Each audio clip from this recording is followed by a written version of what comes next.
والصلاة والسلام على سيد المرسلين وعلى آله وصحبه أجمعين يا رب العالمين।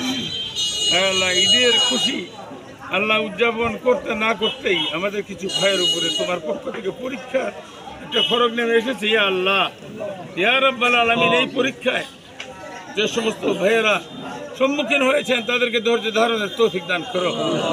এই পরীক্ষায় উত্তীর্ণ হওয়ার জন্য তৌফিক দান করো আল্লাহ। এই মুসিবতকে আমাদেরকে পরীক্ষা হিসেবে গ্রহণ করার তৌফিক দান করো আল্লাহ। আল্লাহ অতি সামান্য একটা হাদিয়া নিয়ে আমরা এই ভাইদের কাছে উপস্থাপন হয়েছি আল্লাহ। ইয়া আল্লাহ, এটা কোনো দান নয়, এটা সামান্য একটু হাদিয়া আল্লাহ। তাদেরকে দোয়া দেওয়ার এবং নেওয়ার জন্য আমরা এসেছি আল্লাহ। ইয়া রাব্বাল আলামিন, আল্লাহ তোমার পক্ষ থেকে তুমি অফুরন্ত ভান্ডার তোমার রয়েছে আল্লাহ। ইয়া আল্লাহ, গায়েবী খাজিনার থেকে তুমি তাদের এই অভাব পূরণ করে দাও আল্লাহ। আমরা কথা দিয়েছি আল্লাহ, প্রশাসনের মনকে অনেক নরম করে দাও। আমরা উভয় প্রশাসনকে যেন আমরা বুঝিয়ে এ ভাইদের জন্য একটা কিছু করতে পারি, এই সুযোগ তাকাব্বাল মিন্না ইন্নাকা আনতাস সামিউল আলিম ওয়া তুব আলাইনা ইন্নাকা আনতাত তাওয়াবুর রহিম ওয়াজআল আখিরা কালামিনা ইনদাল মাউতি লা ইলাহা ইল্লাল্লাহ।